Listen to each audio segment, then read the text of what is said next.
ఒకవైపు అదృష్టవంతుడు, ఒకవైపు దురదృష్టవంతుడు. జానీ మాస్టర్ నిజంగా చాలా కింద స్థాయి నుంచి కష్టపడి పైకి ఎదిగాడు. ఎదిగే క్రమంలో తన దగ్గరకు వచ్చినటువంటి అనేక మందికి లైఫ్ ఇచ్చాడు. బట్ అలా లైఫ్ పొందినటువంటి ఒక అమ్మాయి ఈ రోజున ఆయన మీద లైంగిక వేధింపుల కేసు పెట్టడంతో, అత్యాచారం కేసు పెట్టడంతో ప్రస్తుతం జైలు పాలై ఉన్నాడు. అయితే సినీ ఇండస్ట్రీలో మ్యాక్సిమం తనకి సపోర్టింగ్గా ఉండటం ఒకంత శుభపరిణామం. అయితే అట్ ద సేమ్ టైం పెద్ద ప్రాబ్లం అవుతున్నదల్లా కేసుకి సంబంధించినటువంటి టెక్నికల్ ఎఫెక్ట్.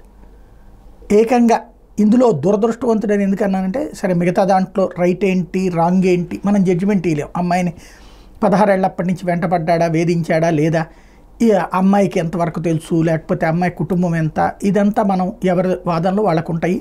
జానీ మాస్టర్తో విభేదించే వాళ్ళు ఒక రకంగా అంటారు, జానీ మాస్టర్ని సమర్థించే వాళ్ళు మరొక రకంగా సర్ది చెప్తారు.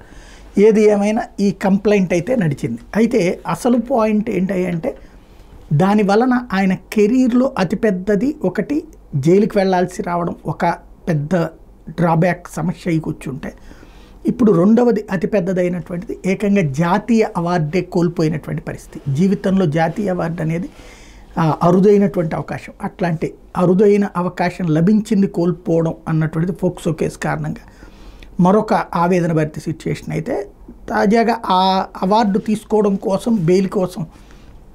బెయిల్ తీసుకుంటే ఆ బెయిల్ ఎల్లుండి దాకా ఉంది. ఇప్పుడు ఆ బెయిల్ని ఇప్పటికి 2 రోజుల నుంచి బెయిల్ మీద ఉన్నారు.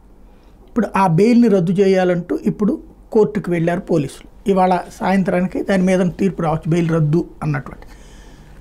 కాబట్టి ఇంకొక రోజు ముందుగానే, అంటే ఇప్పుడు ఈ 2-3 రోజులు ఇంట్లో ఉంటారు, ఇప్పుడు ఇంకొక రోజు ముందుగానే ఇటు వెళ్ళేటటువంటి పరిస్థితి అయితే మళ్ళీ జైలుకి వెళ్ళే పరిస్థితి ఉంటుంది. ఇక నెక్స్ట్ స్టెప్ ఎలా ఉంటుంది అన్నటువంటిదే. ఇక ఆయనకైతే కెరీర్ పరంగా బయటకు వచ్చిన తర్వాత పెద్ద ప్రాబ్లం ఉండకపోవచ్చు, ఎందుకంటే ఫిల్మ్ ఇండస్ట్రీ సపోర్టివ్గానే ఉంది కాబట్టి. కానీ సమస్యల్లా ఇప్పుడు తగిలినటువంటి ఈ స్ట్రోక్ సైకలాజికల్గా ఎంతకాలానికి కోలుకుంటుంది అనేది చూడాలి.